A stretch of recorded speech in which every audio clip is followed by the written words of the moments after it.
Our daughter, Claire, is the youngest of 5. She had these big, bright blue eyes and curly brown hair and just smiley and happy. Halloween was a great night for us. She was all dressed up in her new Minnie Mouse costume, just as happy as can be. I mean, we never would have suspected that in 2 weeks' time that such devastation would hit us.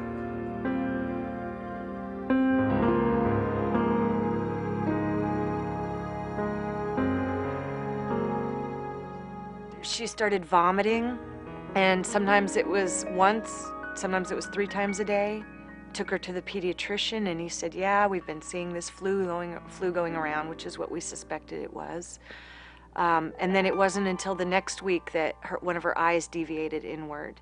And that was kind of a telltale sign to the pediatrician that we needed to take a look. So the CT scan was ordered. I can still picture the doctor saying, there is a mass. And I can still feel my heart dropping the same way it did that I first heard that. It's probably the worst thing I've ever gone through in my life. Hard to even put into words. It was early in the morning. They came home and said Claire had a big tumor in her brain, about the size of our fist. I just started crying like crazy. It came back with one of the worst case scenarios, which was ATRT, very hard cancer to treat.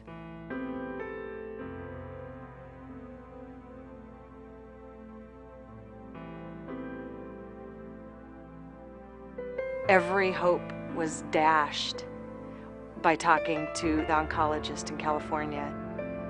What we heard is that chances are we weren't going to be able to have her around too much longer. And that was very hard for us to deal with.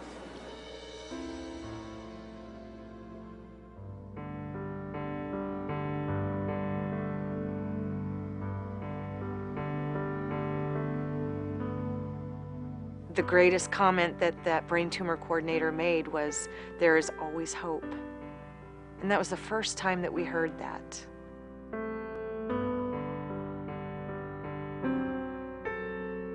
She's done about 5 rounds of chemo so far.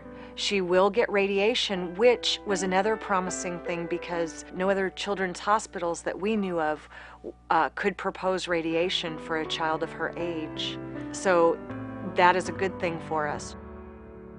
Initially, when she first got here, she needed a second surgery to remove more tumor. They did that quickly and easily, successfully.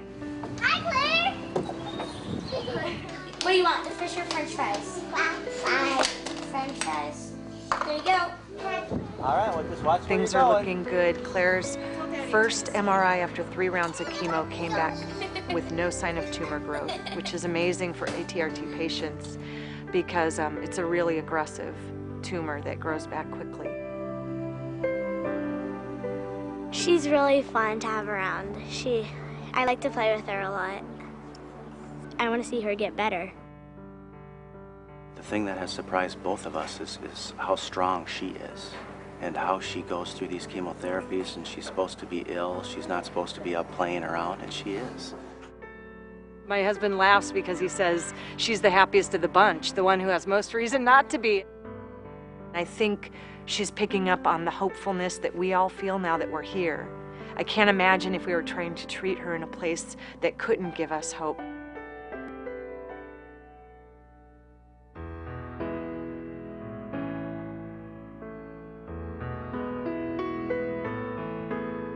I just got the word that the MRI was clear, so now I can focus on the next step, which is heading home.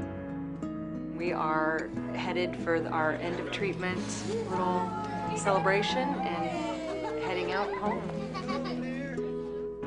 There's also a very bittersweet part to it because this has become our home. And I think in a way that it will always be part of our hearts and part of our life because look what they did for us. We're taking her home tumor-free.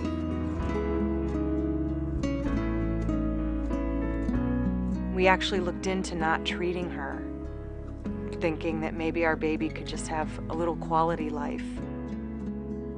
If we had never found St. Jude, what if we had gone with that option, you know? There was hope. I can't thank him enough. Thank you just doesn't do it. We just owe them a tremendous amount that we'll never be able to repay, because we came from a place where they were telling us our daughter wouldn't survive, and we're at a place where they're showing us and telling us that she will survive. You know, how do you pay back a life? You can't.